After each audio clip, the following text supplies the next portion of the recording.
Hello friends, मेरा नाम प्रसन्नजीत राजपूत है और आप देख रहे हैं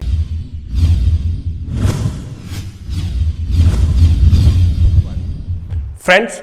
अगर आपको जानना है कि हरियाणा में कौन सी माटी को डाकर के नाम से जाना जाता है, या फिर अगर आपको जानना है कि हरियाणा में कौन से क्षेत्र के अंदर कंगी नामक माटी मिलती है, या अगर आपको जानना है कि हरियाणा में रेंगती हुई मृत्यु किसको बोला जाता है, या फिर अगर आपको जानना है कि हरियाणा में किस प्रकार की जलवायु मिलती है, तो इस वीडियो को अंत तक जरूर देखें। फ्रेंड्स, आगे बढ़ने से पहले अगर आपने हमारे YouTube channel ambition classes Shivani को अगर सब्सक्राइब न किया हो तो सब्सक्राइब कर ले और साथ में बेल आइकन को जरूर प्रेस करें ताकि आपको हमारे लेटेस्ट नोटिफिकेशन मिलते रहे।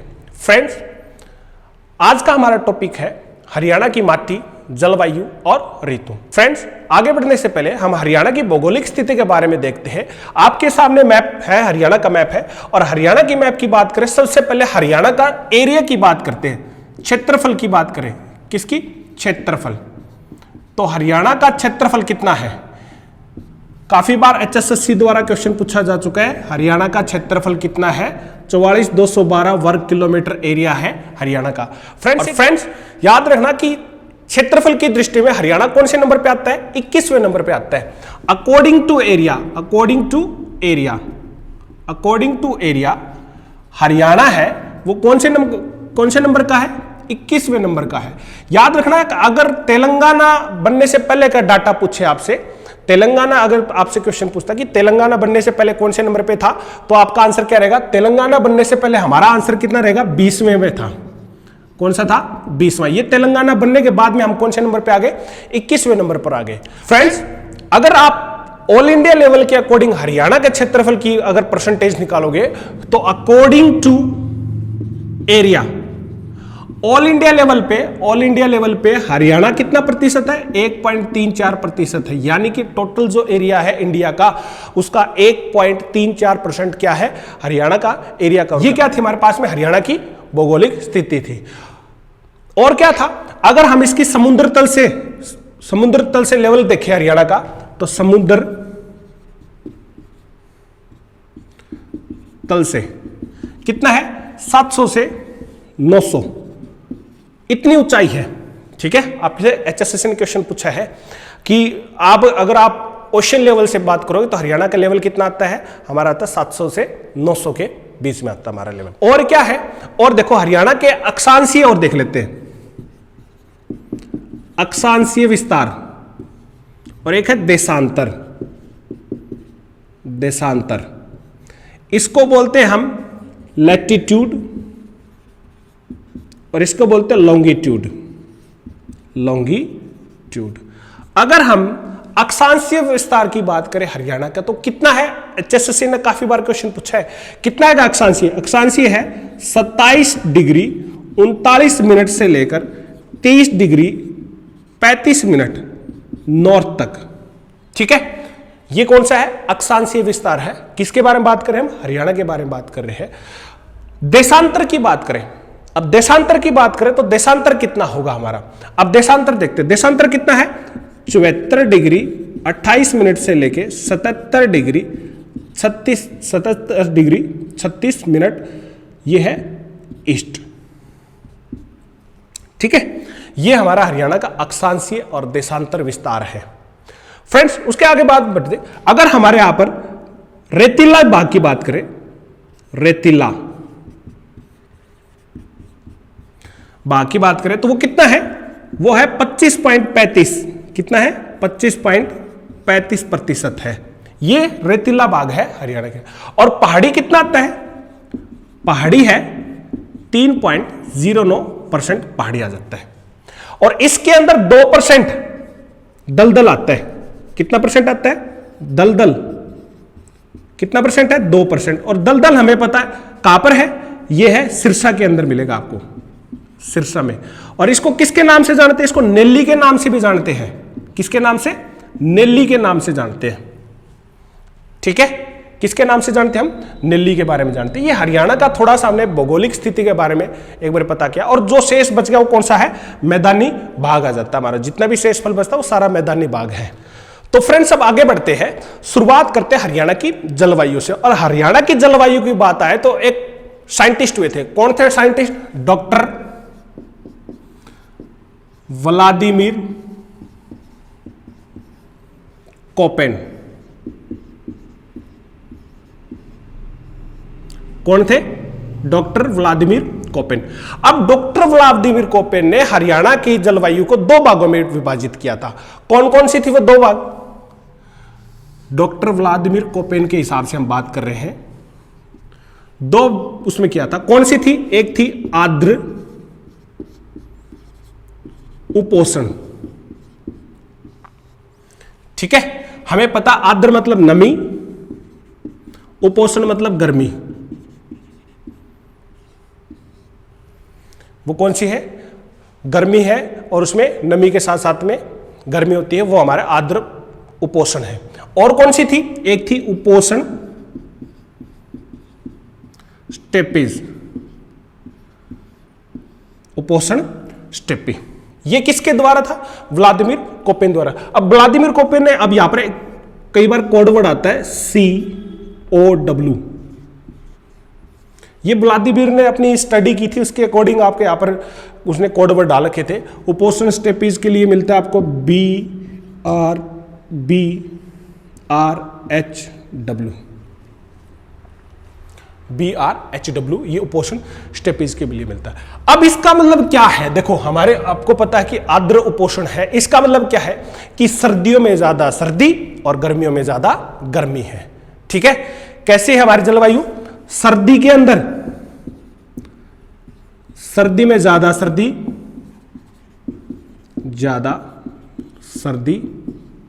और गर्मी में ज्यादा गर्मी। ठीक है, ये किस वजह से? समुद्र से ज्यादा दूर हो गए हैं हम, इसलिए है। और इसी को कौन से इसके नाम से जानते हैं? इसको महाद्वीपीय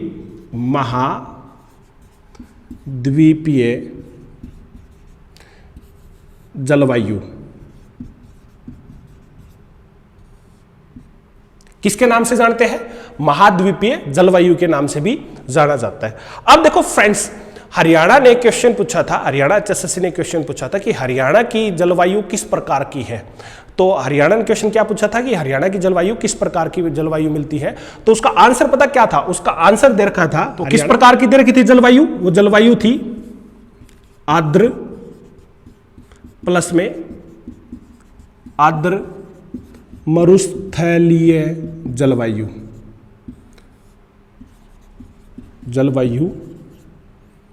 के बीच। ठीक है, ये आंसर दे रखा था HSSC ने। हमें स्मार्ट बनना है HSSC के अकॉर्डिंग। हमें आज के टाइम पे आप देखोगे कि जीके के सारे आंसर है वो अकॉर्डिंग टू ऑप्शन आने के आपके आंसर स्टार्ट हो गए हैं। और HSSC आपको पता है कि हर बार कभी कैसा आंसर देती है, कभी कैसा आंसर देती है। लेकिन अब की बार जो क्वेश्चन जो आपके पास में आंसर ऑप्शन मिला था, वो ऑप्शन ये था कि आर्द्र प्लस में आर्द्र मरुस्थलीय जलवायु के बीच में हरियाणा की जलवायु है। ठीक है, ये तो हमारी हरियाणा की जलवायु थी। और हरियाणा के जलवायु के बाद में बात करते हैं हरियाणा की ऋतुओं के बारे में बात करते हैं।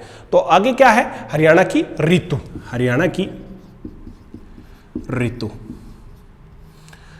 3 प्रकार की मिलेगी आपको, और इनमें से HSSC ने आपसे क्वेश्चन पूछा हुआ है। कौन कौन सी है? एक तो है ग्रीष्म ऋतु,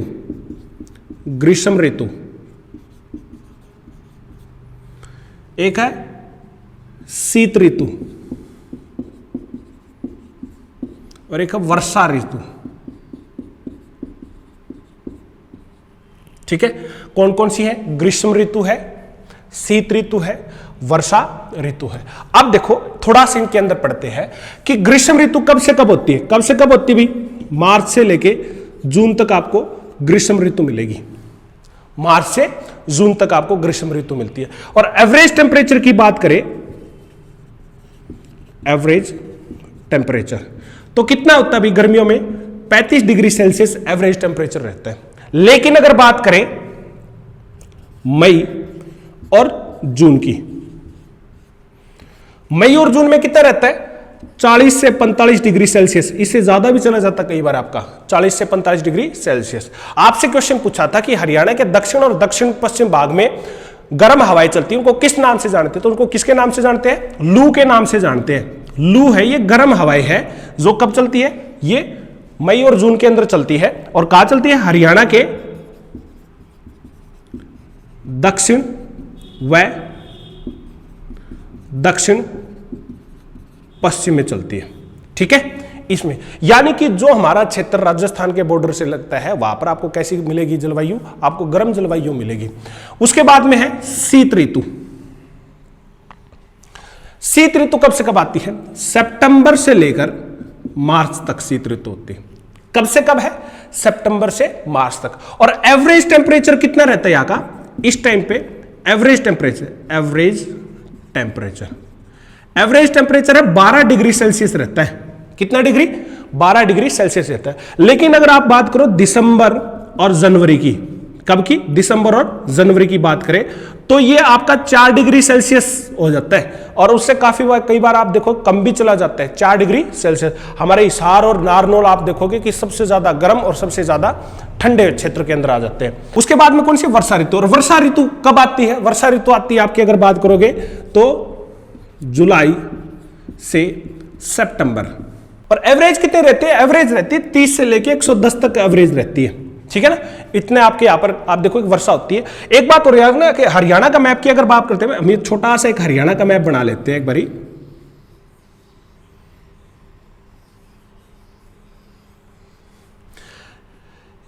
इस भाग में सबसे ज्यादा वर्षा होती है, आपको पता है। ठीक है, यहां पर कौन सा क्षेत्र आता है? यहां पर पे आता है, पंचकुला, अंबाला और यमुनानगर। इस क्षेत्र में सबसे ज्यादा वर्षा होती है। और हम यहां से अगर ऐसे जाएंगे, आप ऐसे जाओगे तो यहां पर आपको 200 सेंटीमीटर से लेके 25 से 38 सेंटीमीटर तक चलती रहेगी। यानी कि कम आप महेंद्रगढ़ भिवानी क्षेत्र के अंदर दक्षिण भाग में जाओगे तो वहां पर सबसे कम वर्षा आपको मिलती रहेगी। ठीक है, सबसे कम वर्षा मिलेगी। तो आप देखोगे कि हरियाणा के अंदर सबसे ज्यादा वर्षा कहां होती है? हरियाणा का चेरापूंजी किसे बोला जाता है? छिछरौली कहां पर है? यमुनानगर के अंदर है। ठीक है, और वैसे अगर आप देखोगे तो जहां पर आप शिवालिक की पहाड़ियां लगती है वहां पर आपको सबसे ज्यादा पंचकुला है, अंबाला है, यमुनानगर है, यहां पर सबसे ज्यादा वर्षा मिलेगी।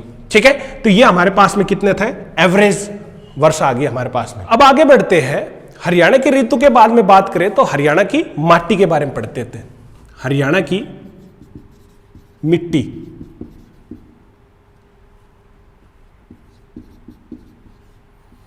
कहीं पर मृदा मिलेगा, माटी मिलेगा, ये मिलेगा। देखो माटी पढ़ने से पहले क्वेश्चन क्या था? क्वेश्चन था कि हरियाणा भूमि सुधार एवं विकास लिमिटेड की स्थापना कब हुई थी? ठीक है, क्वेश्चन क्या था? हरियाणा भूमि सुधार एवं विकास लिमिटेड की स्थापना कब हुई थी? वो भी कब हुई थी भाई? वो 1974 के अंदर हुई थी। ठीक है, और इसका मेन उद्देश्य क्या है? इसका जांच करना था, माटी की जांच करना इसका मेन उद्देश्य था। इसका उद्देश्य, ठीक है, ये हमारे पास में होता। अब देखो क्या है कि हरियाणा के अंदर सबसे ज्यादा कौन सी मिट्टी मिलती है? हमें पता था हमारे यहां पर मैदानी भाग सबसे ज्यादा बड़ा भाग है। तो हरियाणा के अंदर सबसे ज्यादा कौन सी मिट्टी मिलती है? रेतीली दोमट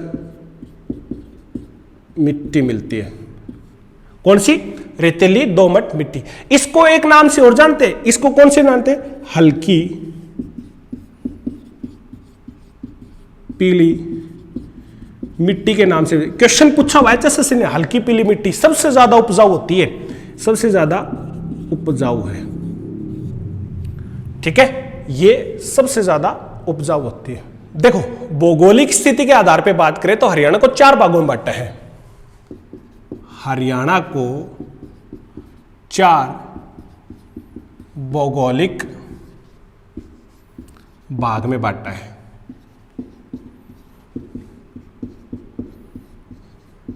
भाग में बांटा। वो 4 भौगोलिक भाग कौन कौन से हो सकते हैं? पहला तो है शिवालिक,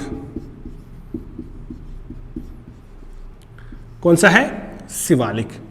ठीक है, दूसरा कौन सा है? अरावली, अरावली।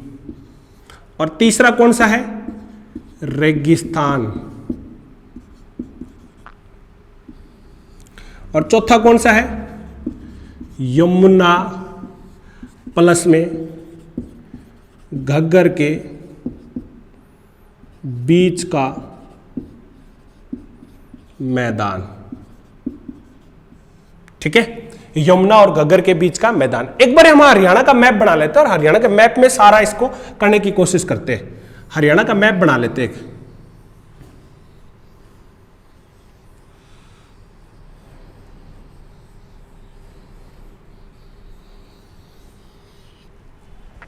ये देखो हरियाणा का मैप बनके तैयार हुआ है।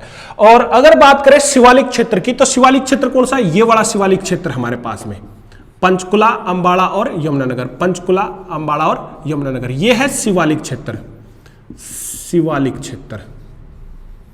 ठीक है, और जो राजस्थान बॉर्डर के लगता है वो कौन सा हो गया? रेगिस्तानी। ठीक है, ये वाला आपका क्षेत्र है, ये सारा का सारा आप ये मान के चलो सारा रेगिस्तान क्षेत्र है।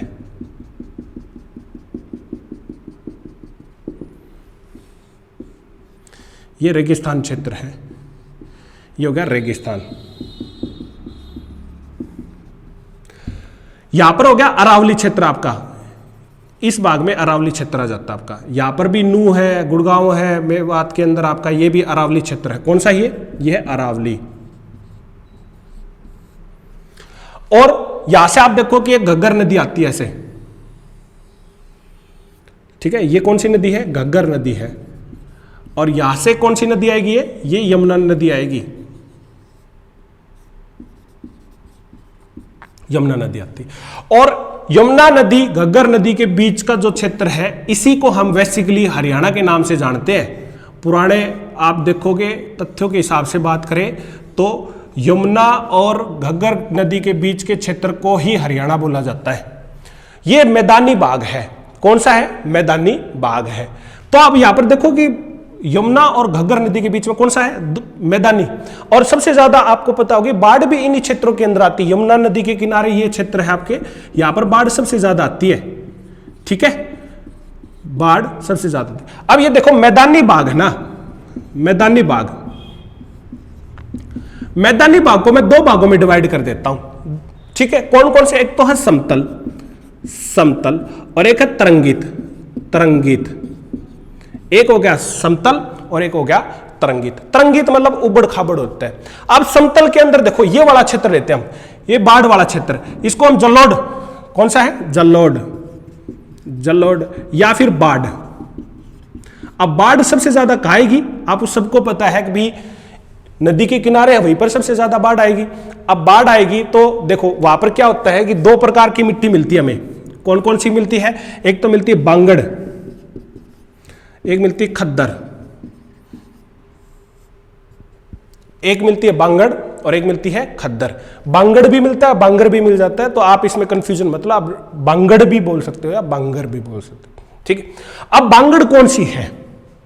ठीक, क्वेश्चन ये पूछता कि ऊपर वाली है, नीचे वाली है, या नई वाली है, पुरानी वाली है। तो बांगड़ कौन सी है? बांगड़ है पुरानी वाली, पुरानी वाली है, वो है बांगड़। और ये ऊपर मिलेगी आपको, ऊपरी मिट्टी है ये। ठीक है, और खद्दर कौन सी है? वो नई वाली मिट्टी है, नई मिट्टी है खद्दर, और ये आपको नीचे मिलेगी। इसमें सबसे ज्यादा उपजाऊ कौन सी होती? नई मिट्टी सबसे ज्यादा उपजाऊ होगी, ये ज्यादा उपजाऊ है, ज्यादा उपजाऊ है। ये भी उपजाऊ है वैसे, लेकिन ये थोड़ी सी कम है। इन दोनों के कंपैरिजन की बात करें हम, ये कम उपजाऊ है। अब भौगोलिक स्थिति के बाद में अब बात करते हैं कि हरियाणा की एक फेमस बुक है, कौन सी थी? वो थी an agricultural geography of Haryana. किसके द्वारा लिखी गई थी ये? An agricultural geography of Haryana. ये लिखी गई थी डॉक्टर जसबीर सिंह द्वारा, जसबीर सिंह द्वारा 1976 के अंदर पब्लिश हुई थी। अब डॉक्टर जसबीर सिंह के हिसाब से बात करें तो हरियाणा की मिट्टी को 6 भागों में बांटा गया है। कितने भागों में? 6 भागों में बांटा गया। 6 भाग कौन कौन से हैं? देखो हम हरियाणा की मिट्टी को यहां पर डॉक्टर जसबीर सिंह के हिसाब से पढ़ते हैं। पहली है अत्यंत हल्की मिट्टी। पहली कौन सी है? अत्यंत हल्की मिट्टी। दूसरी कौन सी आती है? हल्की मिट्टी। हल्की मिट्टी। तीसरी कौन सी है? मध्यम मिट्टी। मध्यम मिट्टी। चौथी है सामान्यतः भारी मिट्टी। पांचवी है भारी व बहुत भारी मिट्टी। और छठी है चट्टानी व गिरिपादीय मिट्टी। अब देखो इसके अंदर भी हल्की मिट्टी के भी 2 भाग हैं। हल्की मिट्टी के 2 भाग हैं। कौन कौन से हैं? एक तो है अपेक्षाकृत दोमट मिट्टी। कौन सी है? अपेक्षाकृत दोमट मिट्टी। और कौन सी है? एक है बलुई दोमट मिट्टी। दोमट मिट्टी। मध्यम मिट्टी। मध्यम मिट्टी के भी भाग हैं। मध्यम मिट्टी के कितने भाग हैं? 3 भाग हैं मध्यम मिट्टी के। 3 भाग कौन कौन से हैं? पहले है मोटी दोमट मिट्टी। अगली है हल्की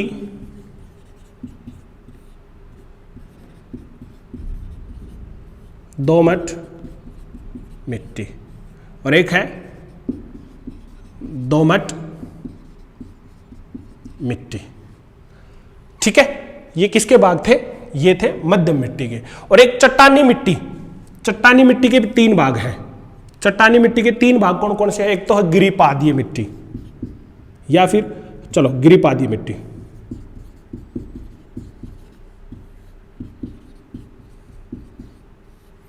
एक है शिवालिक मिट्टी।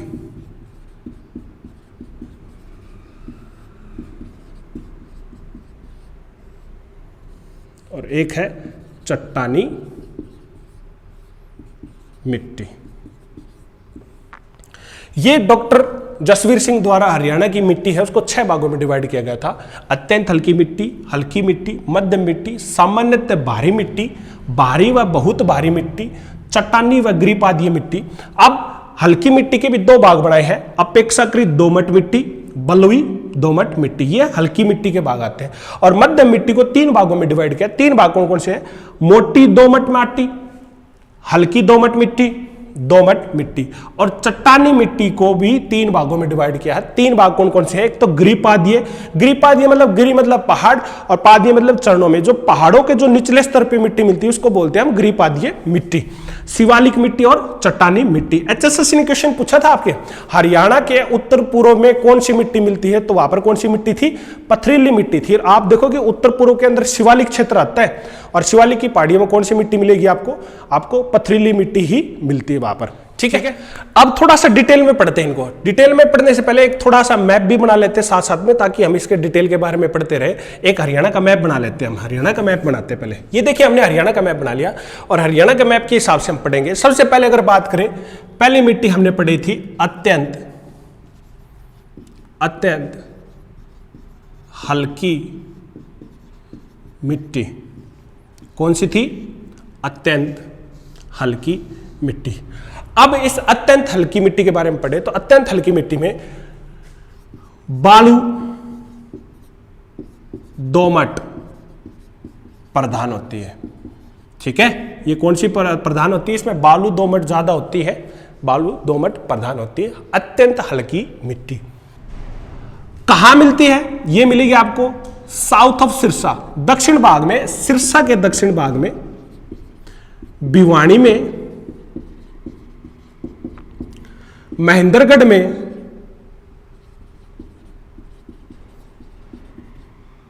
हिसार के दक्षिण भाग के अंदर मिलेगी आपको ये। आप ये मान के चलो जो भी एरिया राजस्थान के टच में है वहां पर आपको मिलेगी। तो ये वाला एरिया है आपका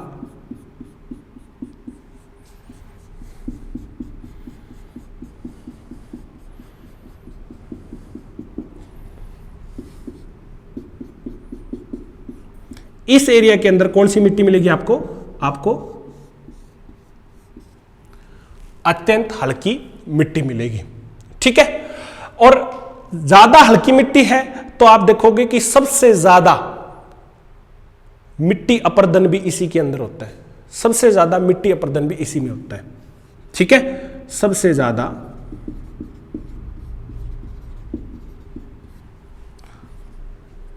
वायु अपर्दन इसी में होता है, और तत्वों की सबसे ज्यादा कमी इसमें है, तत्वों की कमी। इसमें सबसे कम तत्व होते हैं, तत्वों की कमी इसमें सबसे कम होती है, ठीक है। और आप देखोगे कि ये जल्दी उड़ जाती है, और इसी को ही याद रखना, ये एक किस्म की रेगिस्तानी मिट्टी से संबंधित मिलेगी आपको, रेगिस्तानी मिट्टी है, और इसी को ही हम रेंगती हुई मृत्यु के नाम से जानते हैं। किसको? किसके नाम से? रेंगती हुई मृत्यु, रेंगती हुई मृत्यु, ठीक है, रेंगती हुई मृत्यु के नाम से जानते हैं। अगला कौन सी है? दूसरी आती है। दूसरी हमने कौन सी पढ़ी थी? हल्की मिट्टी, हल्की मिट्टी।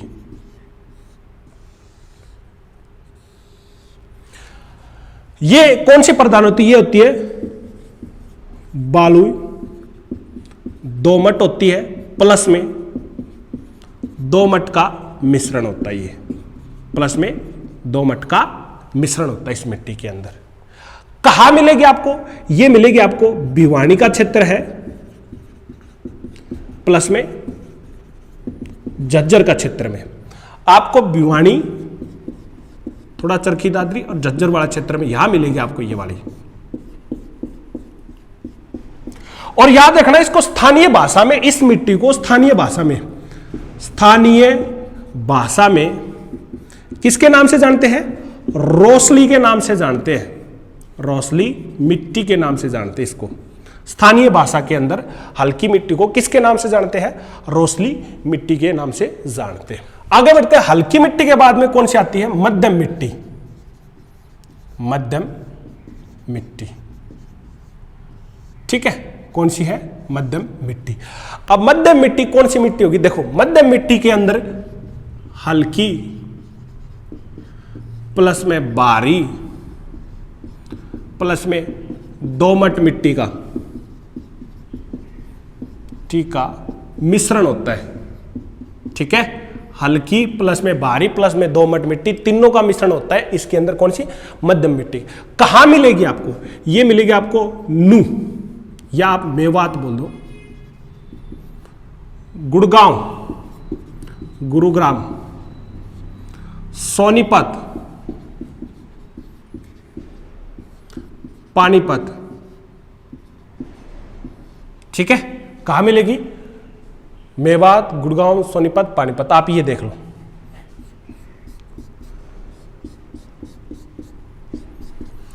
ये वाला क्षेत्र है मेवात, सोनीपत, पानीपत, गुड़गांव वाला एरिया है।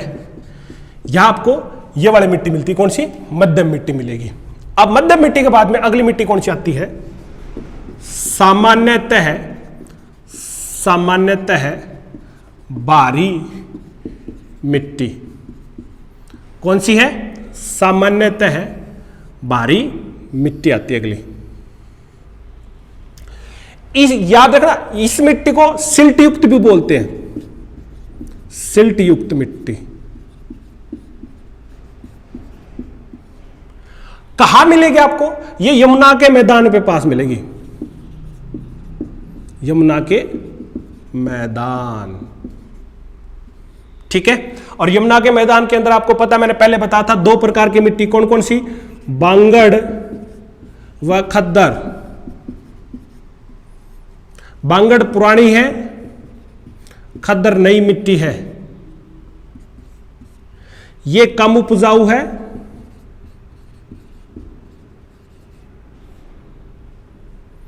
ये ज्यादा है। ये ऊपरी परत है और ये निचली परत है।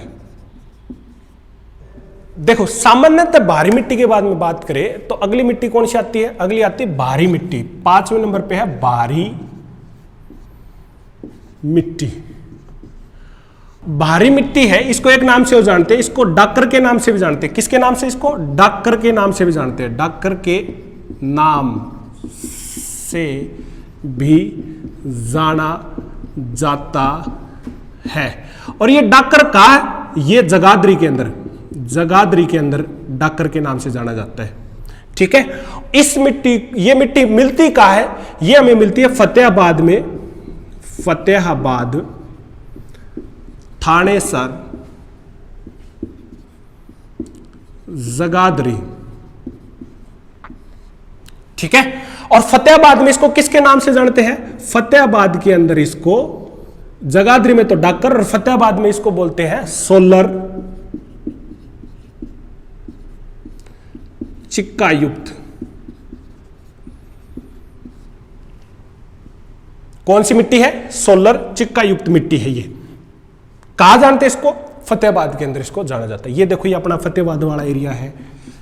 ठीक है। ये कुरुक्षेत्र का है, यमुनानगर वाला एरिया है, जगाधरी यमुनानगर। उससे पहले हमने पढ़ा था यमुना नदी के किनारे आपने बांगड़ और खद्दर पढ़ी थी सारे क्षेत्र के अंदर। यह है भारी मिट्टी। भारी मिट्टी के बाद में आती गिरिपादीय मिट्टी, गिरिपादीय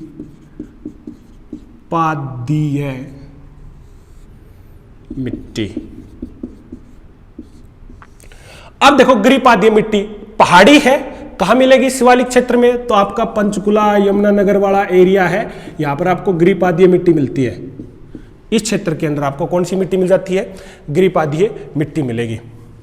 देखो, इस कहां मिलेगी, ये मिलती है एक तो अंबाड़ा, अंबाड़ा, पंचकुला, यमुनानगर, या फिर अगर आपके पास में ये ऑप्शन न मिले तो शिवालिक क्षेत्र, शिवालिक क्षेत्र के अंदर मिलेगी। अब एक बात और याद रखना, इन शिवालिक क्षेत्र के अंदर इसकी बात करें ना गिरिपादीय को, तो कालका ना, कालका में इसको किसके नाम से जानते हैं, इसको घर के नाम से जानते हैं। गिरिपादीय मिट्टी को कालका के अंदर किसके नाम से जानते हैं, इसको घर के नाम से जानते हैं। और रही बात यमुनानगर में, गिरिपादीय मिट्टी को यमुनानगर में इसको किसके नाम से जानते हैं, इसको कंघी के नाम से जानते हैं। कंघी, किसके नाम से, कंघी के नाम से, यमुनानगर में कंघी के नाम से जानते हैं गिरिपादीय मिट्टी। और यमुनानगर के अंदर ही आप बात याद रखना, कौन सी मिट्टी मिलती है, यमुनानगर में ही लाल,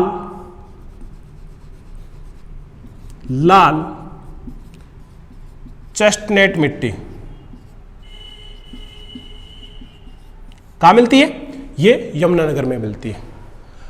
अब देखो, गिरिपादीय मिट्टी के बाद में कौन सी मिट्टी है, एक तो बचेगी दोमट मिट्टी, दोमट मिट्टी।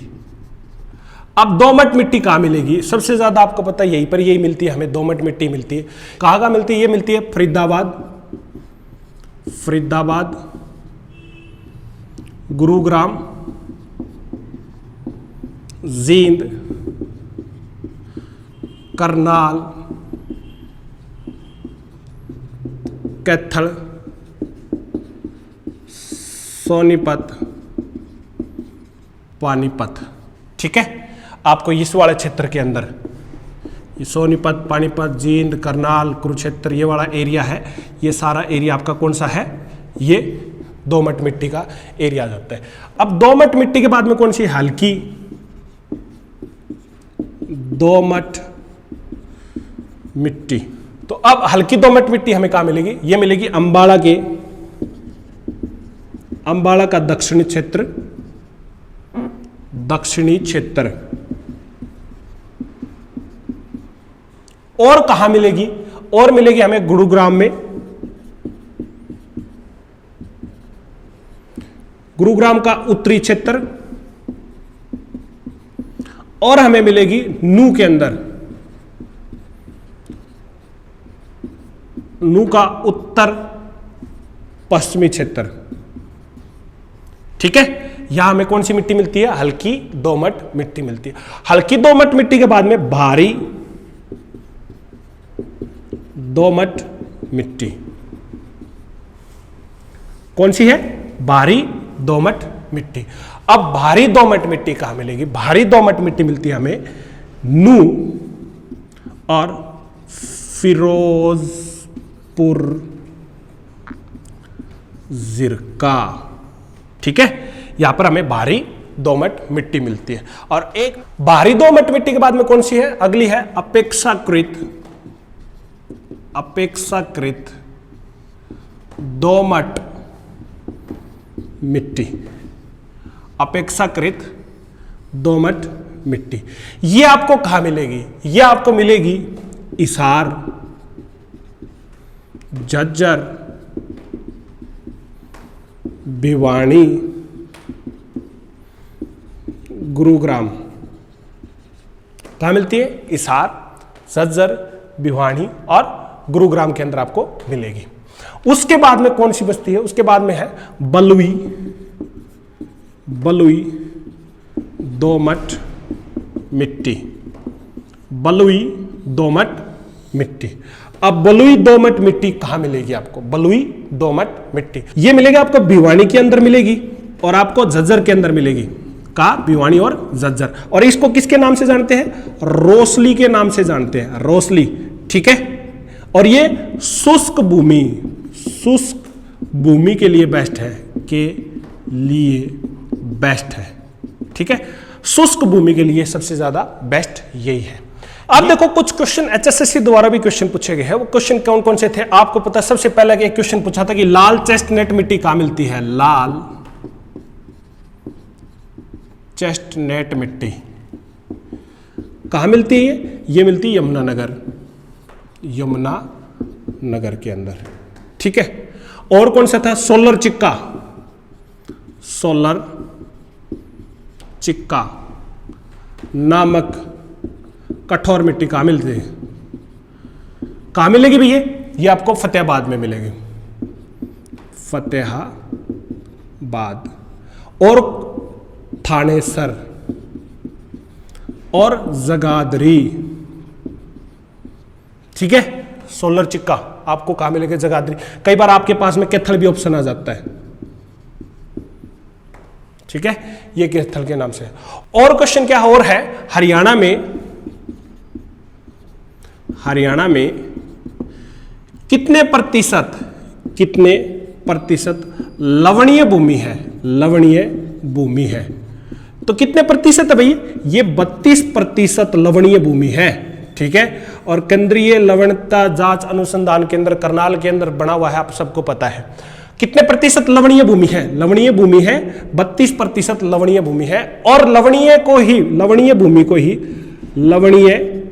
को ही किसके नाम से जानते हैं? इसको रे या कलर। ठीक है, किसके नाम से जानते हैं इसको? रे और कलर के नाम से भी जाना जाता है। लवणीय भूमि को नाम इसी को जाना जाता है। और क्या क्वेश्चन पूछा है? याद रखना, 1 सेंटीमीटर परत बनने के लिए पता कितना टाइम लग जाता है? 1 लाख वर्ष लग जाते हैं। 1 लाख वर्ष लग जाते हैं। एक क्वेश्चन और था क्या कि मिट्टी कटाव को ही रेंगती हुई मृत्यु के नाम से जानते हैं। किसके नाम से? रेंगती हुई मृत्यु के नाम से जानते हैं। किसको? मिट्टी कटाव को। इसके साथ में 1-2 क्वेश्चन और करते थे। क्वेश्चन क्या था? वन अधिनियम कब आया था भाई? वन अधिनियम 1972 के अंदर वन अधिनियम आया था। और क्वेश्चन क्या आ सकता है, grinning of Haryana, grinning of Haryana कब शुरू हुआ था? 1989 से लेके 90 के बीच में, ठीक है। ये ग्रीनिंग ऑफ हरियाणा सरकार द्वारा योजना शुरू की थी। एक क्वेश्चन और है यहां से, हर घर हरियाली,